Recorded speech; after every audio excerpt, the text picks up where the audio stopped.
दोस्तों, आपका स्वागत है आपके अपने YouTube चैनल प्रीतम अकेडमी परिवार में और मैं हूं सूरज कुमार। तो आज हम लोग जो आपका 23 तारीख को जो 23 मार्च को जो आकांक्षा 40 का एग्जाम होने वाला है, उसके लिए जो आपका बायोलॉजी का एग्जाम होगा ना, उसका कुछ मोस्ट इंपॉर्टेंट MCQ क्वेश्चंस पर बात करेंगे।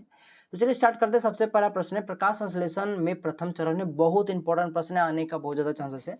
तो प्रकाश संश्लेषण का जो प्रथम चरण होता है ना, बेसिकली पर्णहरित का उत्तेजन, यानी कि जो आपके पास जो आपके पास फील होता है, वो क्लोरोप्लास्ट जो होता है बेसिकली उसमें जो इलेक्ट्रॉन होते हैं उसका एक्साइट होना, प्रकाश को अवशोषित कर कर, ठीक है। तो यही सबसे पहला चरण होता है। तो आपके पास 3 नंबर का ऑप्शन गेट हो जाएगा। आहार नाल के किस भाग में पचे हुए भोजन का अवशोषण होता है? तो सबको पता है, छोटी आंत में। अब आप लोग कमेंट करके बताओ जल का अवशोषण किस आंत में होता है।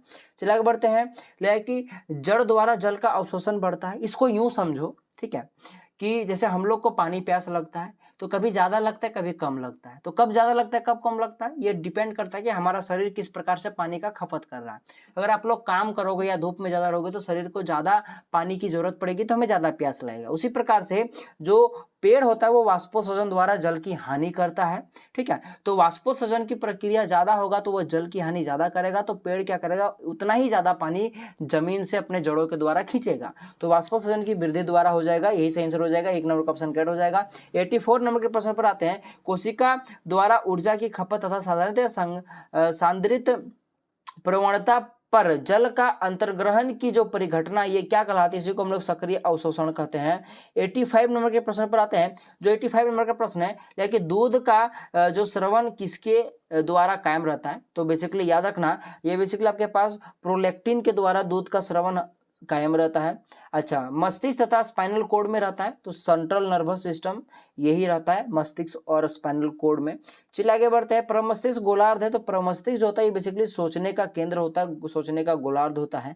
चलिए आगे बढ़ते हैं। अंतःस्रावी ग्रंथि वे है जिनमें श्रवण रहता है, बेसिकली रक्त का। चलिए आगे बढ़ते हैं नेक्स्ट प्रश्न की ओर। लिखा हुआ यहाँ पे कि निम्न में कौन किसी हार्मोन का श्रवण नहीं करता है? तो जो आपके पास प्लीहा, ये किसी प्रकार के हार्मोन का श्रवण नहीं करता है। जिम्बाब्वे उद्दीपित करता है, यानी कि जो आपके पास जिम्बाब्वे आपके पास सिमुलेट, क्या सिमुलेट करता है? तो सबको पता है जिम्बाब्वे जो होता है वो इंटरनोड तथा जो आपके पास दीर्घीकरण को ये बेसिकली सिमुलेट करता है। चलिए आगे बढ़ते हैं नेक्स्ट प्रश्न को। 91 नंबर का जो प्रश्न आपके पास, ब्रायोफिल पुनरुत्पादित होता है? तो या फिर याद रखना आपके पास जो 2 नंबर में आपके पास अपस्थानिकली, ये करेक्ट हो जाएगा, ठीक है।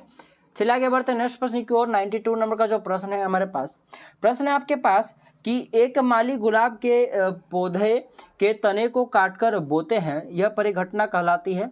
तो इसी परिघटना को हम लोग बेसिकली वेजिटेटिव प्रोपेगेशन कहते हैं, ठीक है, प्रोपागेशन कहते हैं, वेजिटेटिव प्रोपागेशन कहा जाता है, ठीक है। हिंदी से ज़्यादा इंग्लिश तो पढ़ने में ज़्यादा अच्छा लगता है, वेजिटेबल प्रोपागेशन, ठीक है। चलो आगे बढ़ते हैं नेक्स्ट प्रश्न की ओर। 93 नंबर प्रश्न है, मानव में अंडाणु का प्रजनन होता है? तो याद रखना उसका फिलोपियन ट्यूब में होता है, ठीक है ना। तो आपके पास जिसको डिम्ब वाहिनी भी बोला जाता है, डिम्ब वाहिका भी रहेगा ऑप्शन में, तो जो रहेगा उसके हिसाब से मार दीजिएगा। चलिए आगे बढ़ते हैं। तना के कटाव का उपयोग साधारणतः डैश में प्रवर्धन के लिए होता है? तो बेसिकली गन्ना से हो सकता है। तो 3 नंबर का ऑप्शन आपके पास 94 का करेक्ट हो जाएगा।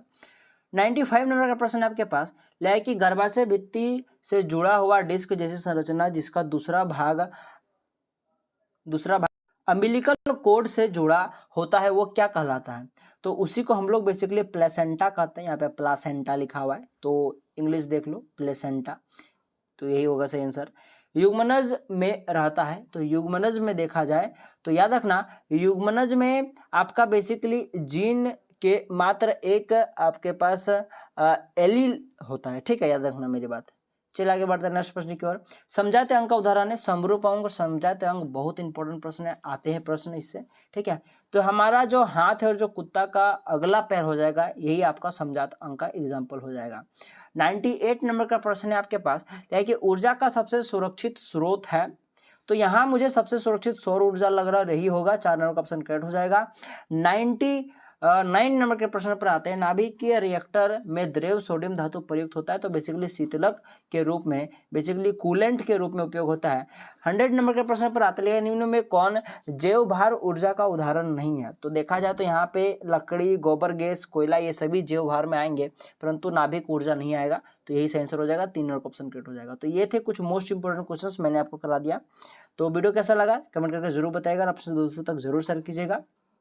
और जो भी बच्चे नए हैं चैनल में, तो चैनल को जरूर सब्सक्राइब कीजिएगा। तो चलिए मिलते हैं अगले वीडियो में, तब तक के लिए जय हिंद, जय भारत और आपका दिन शुभ हो।